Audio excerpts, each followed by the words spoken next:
Indochina period and a great conflict about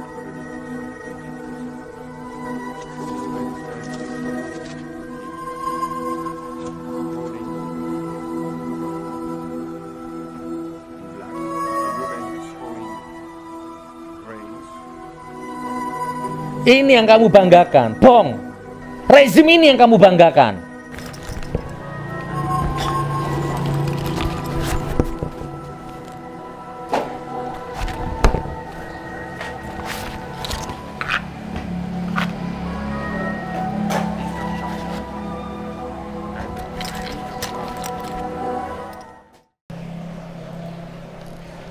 Terus, ini belum ngapa-ngapain ini.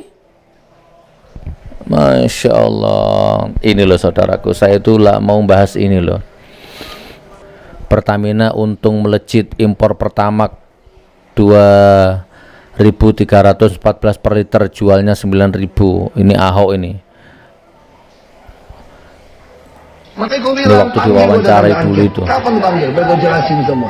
Gue bukain tai-tai semua disebut dia. Kita sedang live Pak Ahok. Oh ini Ahok yang dulu diwawancarai yang ngomong tai gitu.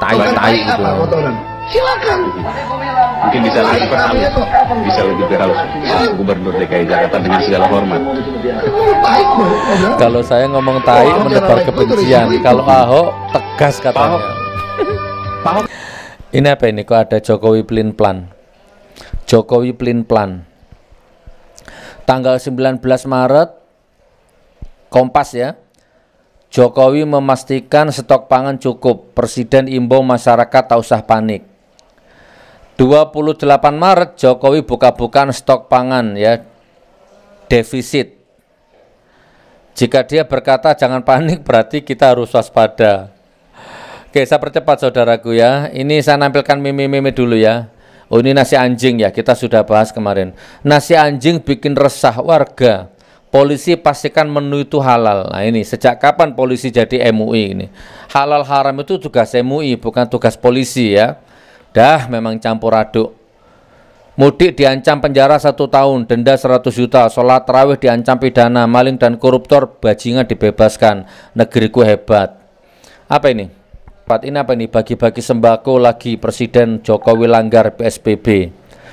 Iya, yang dilempar-lempar lewat mobilan itu ya. Nanti kita bahas bab khusus bantuan langsung lempar itu.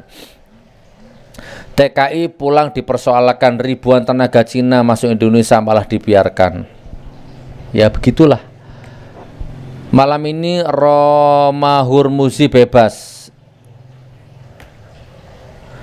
Oh, fotoku ini. Bilik sanitizer. Ya, jadi saya juga menyediakan bilik sanitizer ya, barangkali Anda membutuhkan, itu ada nomor HP-nya. DPRD Sultra, aneh. Sultra itu Sulawesi Tenggara ya. Waneh. Warga dirumahkan lalu 500 tenaga kerja Cina mau didatangkan. Ya, Anda masihkan apa kabar Indonesia pagi. Pemirsa, rencana masuknya 500 tenaga kerja asing ini asal Cina di tengah pandemi corona mendapat penolakan keras dari pemerintah Provinsi Sulawesi Tenggara. Diketahui para TKA ini berencana masuk atas restu dan juga kebijakan dari pemerintah pusat. Berdasarkan informasi yang diterima, jadwal kedatangan TKA tersebut sejak tanggal 22 April lalu yang direncanakan akan masuk secara bergelombang. Lewat rilisnya, Gubernur Sulawesi Tenggara Ali Mazi mengatakan rencana masuknya para TKA tersebut atas restu dan kebijakan dari pemerintah pusat. Pemda menilai hal tersebut bertentangan dengan suasana kebatinan masyarakat.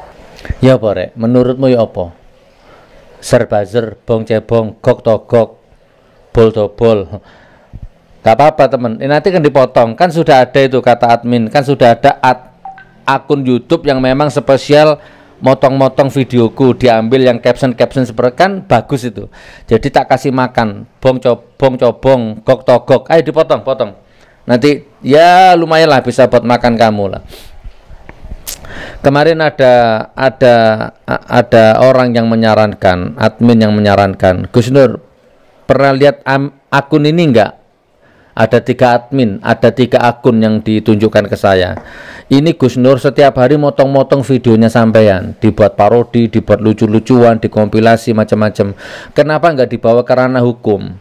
Padahal kan jelas ini melanggar hukum, jelas sekali ini undang-undang ITE-nya kena di sini. Ya nggak tahu ya, mungkin karena sibuk atau mungkin karena nggak level atau mungkin karena kan dia cari makan atau mungkin begini, nggak tahu dia nyantumkan alamat nggak. Kalau aku kan jelas Munjia Channel, adminnya Gus Nur, Jalan Cicak Rawun 2 Malang, Jalan Sebra 1 Palu, kan jelas ya kan. Ketik di Google ku alamatku begitu jelas nampak gitu kan. Nah, kira-kira kalau adminnya akun-akun sampah tadi itu jelas nggak adminnya siapa? Coba kalau ada yang jelas boleh lah info ke saya. Siapa tahu nanti otakku mood, siapa tahu bisa tak tindak lanjuti. Adminnya siapa, namanya siapa, alamatnya mana, ganteng opo elek, ya kan? Kiri opo sugi gitu. Saya tak ukurnya nanti. Mobilku 5, rumahku banyak, omsetku banyak, tak ukurnya dia. Kalau dia mobilnya di atas saya, omsetnya per bulan omsetku di atas 200 juta. Baik kalau dia omsetnya di atas 300 juta atau apa, bolehlah tak layani nanti.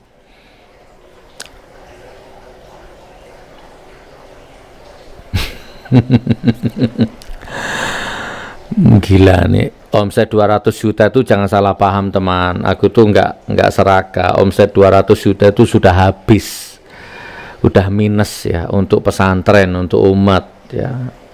Ini besok insya Allah doakan saya tiap Jumat. Kan rencana saya tiap bulan. Tapi saya pikir-pikir lagi orang tuh makan itu nggak harus tiap bulan kan. Jadi nanti insya Allah tiap minggu, tiap hari Jumat lah, kita akan sebar beras 250 kilo per Jumat, per minggu. Kan saya lagi menggalakkan program aksi infak beras sebulan sekali, 25.000 sebulan sekali. Nah itu baru ada yang masuk sekitar 20 orang lah ya, nggak sampai 20 orang. Uangnya baru sekitar nggak sampai 300.000. Ada yang ikut 2, ada yang ikut 4, ada yang ikut 1. Jadi kalau tak total cuma 300.000. Ya kan nggak sabar dan nggak maksa, memang namanya corona. Jadi akhirnya ya pakai uangku juga. Jadi tiap Jumat ada yang donasi atau tidak, ada yang ikut atau tidak, saya tetap akan donasi 250 kilo beras. Nah, nanti ditunggu liputannya insya Allah. Akan kita mulai besok hari Ahad besok ini. Kita mulai ya, tapi setelah besok hari Ahad untuk selanjutnya tiap hari Jumat. Kenapa kok hari Ahad besok Gus Nur? Ya karena apa? Sarana prasarananya baru siap hari Ahad besok. Berasnya, plastiknya, kemasannya, teknisnya lah itu baru siap besok. Harusnya tadi Jumat, tapi ternyata belum siap. Oke ya, saudaraku, kita lanjut. Jadi aku bersyukur ternyata sampah yang keluar dari mulutku laku dimakan orang, dimakan akun-akun cebong yang rebutan nunggu sampah dari mulutku. Oke, kita lanjut. Apa ini? Oh, bantuan langsung lempar. Oh, ini video lama ini. Astagfirullahaladzim, ngasih orang dilempar-lempar dari mobil kayak gini. Presiden Jokowi kembali ini dulu nih video lama ini. Ya kalau ada saya teman ya, kalau ada saya tak lempar balik ke dalam mobilnya kalau ada saya. Coba teman, besok kamu adakan eksperimen sosial ya. Coba kamu besok naik mobil terus kamu lempar-lempar barang gitu ke orang itu, kira-kira gimana? Sopan santun, adat istiadat, akhlak gimana kira-kira? Astagfirullah. Saya nggak minat bahas orang yang di dalam mobil itu. Saya justru lebih minat bahas ininya, provosnya, polisinya, ya kan, itu loh, orang-orang itu loh. Jadi mereka itu tidak salah sih, namanya menjalankan tugas ya, nggak salah. Tapi mereka kan kasihan, terjebak dalam sebuah birokrasi dunia yang konyol, terjebak dalam sebuah lingkaran standar protokoler ya, yang sama sekali tidak beradab. Loh kalau aku jadi polisinya nggak mau aku ngawal orang kurang ajar kayak gitu. Gila, kamu kurang ajar, kamu ngelempar-ngelempar bantuan ke rakyat, kamu lempar-lempar. Terus kamu suruh ngawal, cuk masih gak ngawal apa, gak paten kon. Kalau aku jadi polisinya. Gitu loh kurang lebihnya teman ya. Tapi ya nggak apa-apa, memang harus seperti itu. Seragamnya terhormat, ya kan? Digaji dengan uang rakyat gitu kan.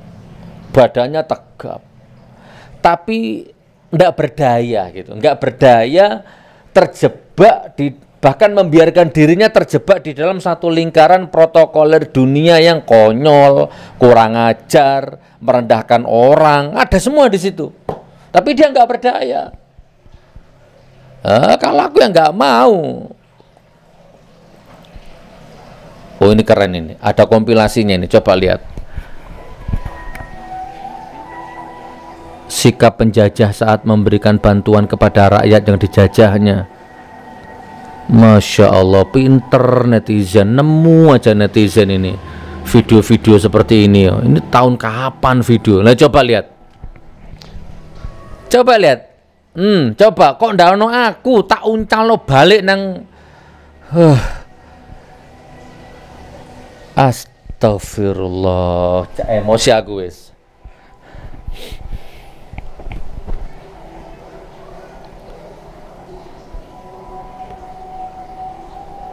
Bangsat.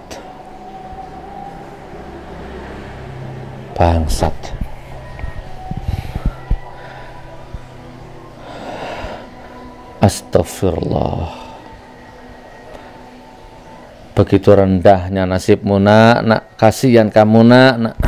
Lempar lagi, laris. Ya Allah, ke anak esop. Ya Allah, jangan takdirkan anak turunku, cucu-cucuku menjadi mental seperti ini ya Allah.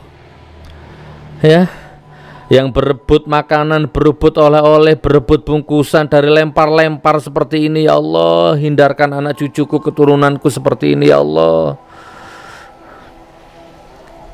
Astagfirullah.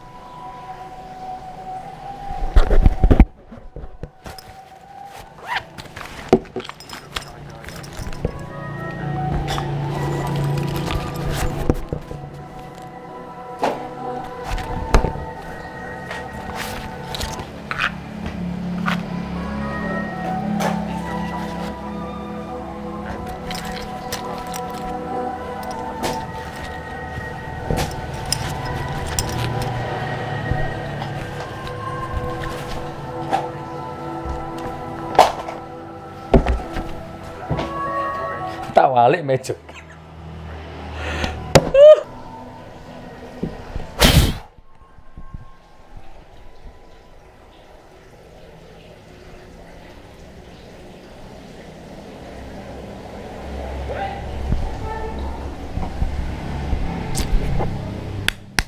Hei rakyat, ini yang kamu banggakan, Bong. Nusantara, ulama, Gus Habib, ini yang kamu banggakan. Rezim ini yang kamu banggakan.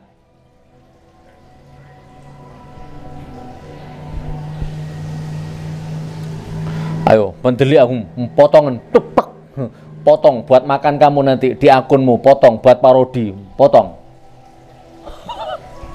Taek kon niku.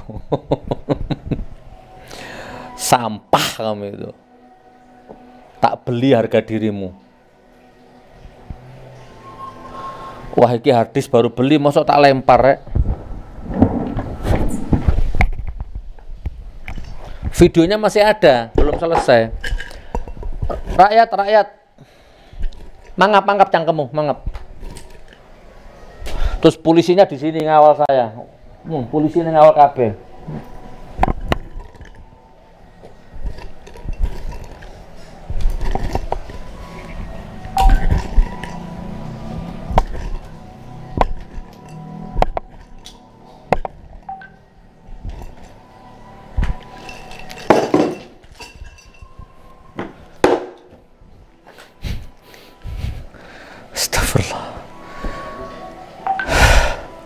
Aku emosi rek, delok iki lho, sing ngisor iki lho. Wes tak tutup, ojo dilanjut.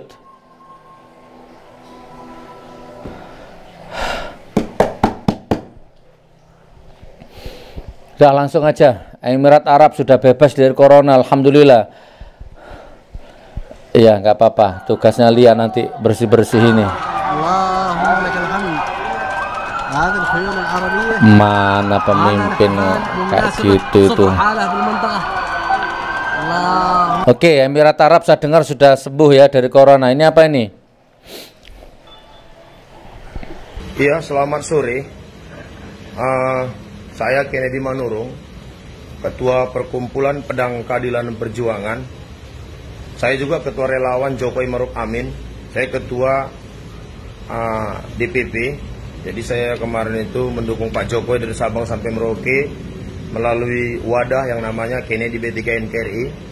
Sambil kemarin di Jakarta bersama istri di Jalan Proklamasi. Bapak Jokowi yang saya hormati, 2014 saya mendukung Bapak dengan ikhlas. Saya masuk dalam grup Martabe yang dibawa oleh Bapak Lut Bin Sarpanjaitan yang sekarang menjadi Menko di kabinet Bapak. Bapak Jokowi, sebelum saya lanjut, kayaknya kalau sedih dari Gus Durnya ini kayaknya mulai sadar ini orang ini ya. Kayaknya sudah mulai ngeluh ini. Coba kita lanjut. Itu mengharukan dan mengenakkan kami dengar.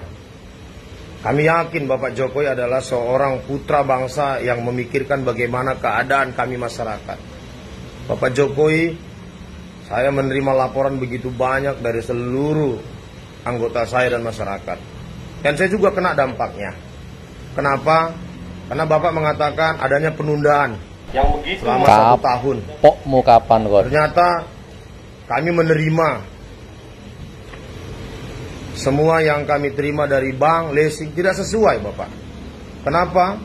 Karena ada satu peraturan yang dimana di dalam POJK nomor 11, ya, dimana di dalam surat itu kami tidak mendapatkan suatu jawaban yang betul menolong. Kenapa? Karena penundaan leasing itu kredit. Karena aja ini panjang, nggak usah dilanjut aja ya. Ya apa ini? Restrukturisasi, ya, di mana pihak bank diberikan kebebasan oleh pihak OJK. Contoh, saya punya kredit mobil Fortuner. Ya karena dampak virus corona, semua sekarang ini mengalami bagaimana ya omset. Saya punya usaha jualan, ya jualannya nggak laku. Saya diinformasikan sama pihak bank, dari 9.800.000 hanya 700.000 berkurang, Bapak Presiden yang kami hormati. Jadi bayangkan, hanya 700.000 berkurang. Sementara pendapatan kami nggak bisa dilanjut teman. Intinya saya udah bisa nangkep kayak ini orang kecewa ini. Kapok. Ini apa ini? Oh ini sudah lihat kalau yang ini, cewek ini. Oh sama. Selamat siang Bapak Ibu. Saya selaku masyarakat biasa ingin menyampaikan jeritan hati saya, tangisan saya kepada Bapak Jokowi selaku Panglima tertinggi di negeri Indonesia ini. Bapak Jokowi, saya rakyat biasa sangat menderita dikarenakan COVID-19 ini. Usaha jualanku Pak Jokowi 100% berhenti. Enggak, aku enggak berhenti. Pak, makan saja saya sudah syukur Pak. Oh, makanku lebih-lebih. Enggak tahu. Bapak berpidato mengatakan hutang boleh ditunda sepanjang 1 tahun. Terus? Saya sudah mendengar dan mematuhi pidato Bapak tersebut. Terus? Saya udah pergi ke leasing untuk menunda kredit mobil saya. Tetapi sampai di leasing, Pak, tahu nggak Bapak? Nggak tahu. Penundaan boleh dilakukan sepanjang 1 tahun, tapi harus dikenakan bunga. Dan contohnya yang lebih Bapak cepat mengerti adalah cicilan kredit mobil saya 9.800.000. Yang dikurangi hanya 700.000 tiap bulan Pak Presiden. Yo. Dan saya juga dikenakan bunga. Terus saya juga ada cicilan hutang di Bank BRI, kredit rumah. Saya juga melakukan penundaan sepanjang 1 tahun. Tapi, tahu nggak Bapak? Nggak tahu. Saya diwajibkan membayar bunga sebesar 4.500.000. Pak, dengarkanlah tangisan kami nih Pak sebagai rakyat. Sebagai rakyat golongan kecil. Makan saja kami sudah syukur Pak, boro-boro bayar utang. Kami nggak takut loh Pak kena COVID-19. Lebih baik mati kena COVID-19 daripada mati kelaparan Pak Jokowi. Lebih bagus kami nggak usah bayar utang daripada kami nggak makan Pak Jokowi. Tolonglah perhatikan kami, lihat kami, kemana kami ini harus. Udah saya dilanjut. Aku udah nonton video ini. Perhatikan dengan baik nasib. Ya intinya kan gini teman. Intinya kan sudah mulai banyak orang yang sadar ya kalau sudah ketipu gitu kan. Intinya sudah begitulah kurang lebih. Tapi kalau orang ini, kalau saya boleh agak objektif sedikit, orang ini kan intinya di samping kemakan janjinya rezim, tapi dia sendiri memang kejebak riba. Sementara riba itu sendiri kan sangat memang bahaya, jadi klop sudah. Oke, kayaknya nggak usah, ini banyak sekali videonya, terutama rakyat yang menjerit. Ya kalau Saputra semua bisa 2 jam nanti teman, ada gereja katedral yang terbakar, rakyat yang menjerit. Ini ada maling ibu-ibu, maling kambing, maling ayam, nggak usah Saputar ya. Ada kuli bangunan yang apa Saputra aja ya. Kan ini kan jeritan rakyat. Kadang-kadang rakyat itu kan jauh lebih cerdas daripada menteri. Saputra aja ya, saya potong-potong aja tapi ya. Coba perhatikan yang ini. Assalamualaikum warahmatullahi wabarakatuh. Saya ngebalas kata-kata si ibu. Dulur-dulur jangan pulang kampung dulu Lebaran ini karena takut bawa virus corona. Ibu juga mesti ngerti Bu. Sekarang keluarga oke nggak usah pulang kampung. Tapi ibu pesan sama pemerintah kita, sama pejabat kita, yang bawa virus corona itu yang dari luar negeri, tolong jangan sampai masuk Indonesia, tuh Cina khususnya. Otak lu kemana? Lu jangan ngomong aja. Bangsa kita mau udah nurut. Gua aja disuruh lockdown, udah ngurut. Udah lama nih gua lockdown. Sampai duit gua habis, celengan gua habis, dikasih kagak gue. Boro-boro sembako, masker aja gua kagak dapet. Sekedar selingan tuh pelengkap ya, Lu bahwa bisa, ini loh, rakyat itu malah cerdas. Yang dipakai, Bu. Ya. Banyak yang seperti ini ya, tapi gini teman, saya tak closing aja. Saya tak closing ya. Ini ada 2 video yang layak untuk dijadikan kita closing. Ini saudaraku. Oke, saya serius sekarang. Ini yang saya serius sih. Coba perhatikan. Simak baik-baik. Pertama menurut saya kita perlu tahu apa akar persoalannya. Yeah. Jadi kenapa pemerintah tetap naikkan BBM? Kenapa liberalisasi migas tetap mulus? Kenapa pemerintah tetap bohong? Kenapa pemerintah tetap khianat? Kenapa pemerintah tetap zalim? Pangkalnya karena sistem kita adalah sistem sekuler kapitalisme. Itu yang jadi pangkal. Oleh karena itu yang harus kita ubah itu adalah sistem kapitalisme sekuler ini. Agar kemudian BBM tidak membebani rakyat, agar liberalisasi bisa terputus, agar pemerintah jujur kepada rakyat, agar pemerintah amanah dan adil kepada rakyat. Solusinya itu hanya khilafah. Karena itu siapapun yang serius kepada rakyat atau mengurus rakyat, berpihak kepada rakyat, itu harus memperjuangkan tegaknya syariah dan khilafah. Hanya itu. Karena kalau kita mengikuti konstitusi yang ada sekarang, itu omong kosong. Bagaimana kita berharap pada DPR yang komisi 7-nya sebagian besar adalah pengusaha minyak.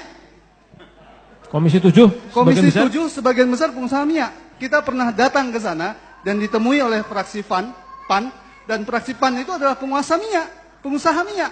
Bagaimana kita berharap mereka mau kemudian berpihak kepada rakyat? Bagaimana kemudian korupsi tidak ada? Karena badan anggaran DPR itu sebagian besar bendahara partai. Bagaimana? Oleh karena itu omong kosong dengan DPR, omong kosong dengan semua itu, Kalau kita serius, tegakkan syariah dan khilafah. Hanya itu. Opsi jangka pendeknya, kalau tadi yang ditanyakan? Tegakkan khilafah, itu jangka pendek itu. Jangka panjangnya? Tegakkan khilafah. Takbir! Orang ngomong seperti ini, saya sudah teriak-teriak. Ya. Dituduh HTI nanti. Ngomong khilafah dituduh HTI. Itu memang sudah. Itu sudah. Khilafah itu hukum Islam, hukum syariat. Lakum dinukum waliyadin. Sudah kita jelaskan dulu ya. Betapa makmurnya Yahudi, betapa makmurnya non-Muslim ya ketika khilafah ditegakkan. Ya, tidak ada perpecahan ya. Korupsi diketok tangannya kan beres. Betapa adilnya sampai siapa dulu Abu Bakar atau Umar bin Khattab itu ya. Kan sudah sering kita bahas itu. Malam-malam terima tamu, ditanya sama tuan rumah sama Umar bin Khattab kalau saya tidak salah ya, kamu datang ke sini keperluan pribadi atau negara? Terus orang itu jawab keperluan pribadi, tamunya jawab keperluan pribadi. Oke, kalau keperluan pribadi maka Umar bin Khattab mematikan lampunya. Terus tamunya nanya, loh kok dimatikan lampunya, kan gelap? Ya karena kamu datang ke sini urusan pribadi, sementara minyak lampu ini minyaknya pakai minyak negara. Jangan campur urusan pribadi dengan negara. Sampai segitunya itu namanya khilafah. Tapi kan kamu nggak mau gok togok, bong cebong, fake munafik. Kamu kan nggak mau seperti ini. Yang kamu suka itu penjilat, koruptor, pembohong, pendusta, pembual, penipu. Itu yang kamu puja-puja. Kalau yang khilafah yang adil seperti ini kamu nggak mau. Denger aja panas kupingmu kan. HTI, radikal, pemecah belah umat. Matamu. Subhanallah. Sudah kayaknya cukup. Ini masih ada satu video tapi kayaknya enggak usah, itu aja sudah mewakili. Jadi khilafah itu bukan HTI, HTI itu bukan khilafah ya. Khilafah itu hukum Islam. Ya. Kalau ada rakyat penghasilannya sekian, di bawah sekian, enggak boleh kena pajak gitu kan. Ya termasuk hukum waris itu khilafah ya kan, hukum waris, hukum nikah, hukum perdagangan. Semua itu komplit di dalam syariat Islam, itu komplit. Dan bersatu, nggak ada ngerusak NKRI itu, nggak ada. Sudahlah, biar nggak panjang-panjang. Kapan-kapan kita bahas di lain bab. Mudah-mudahan video ini manfaat, saudaraku. Mohon maaf kalau ada yang tingkah laku yang salah, ya begitulah memang. Dan untuk akun-akun sampah silahkan dipotong. Mungkin dengan itu kamu bisa makan. Dipotong, dijadikan parodi ya silahkan. Dan lebih senang lagi kalau saya tahu alamatmu, dirimu, gantengmu, elekmu, melaratmu, kirimu. Itu lebih gentleman, tuh lebih asik kalau gitu. Nanti kita lihat tindak selanjutnya bagaimana kan begitu. Barakallah. Assalamualaikum warahmatullahi wabarakatuh.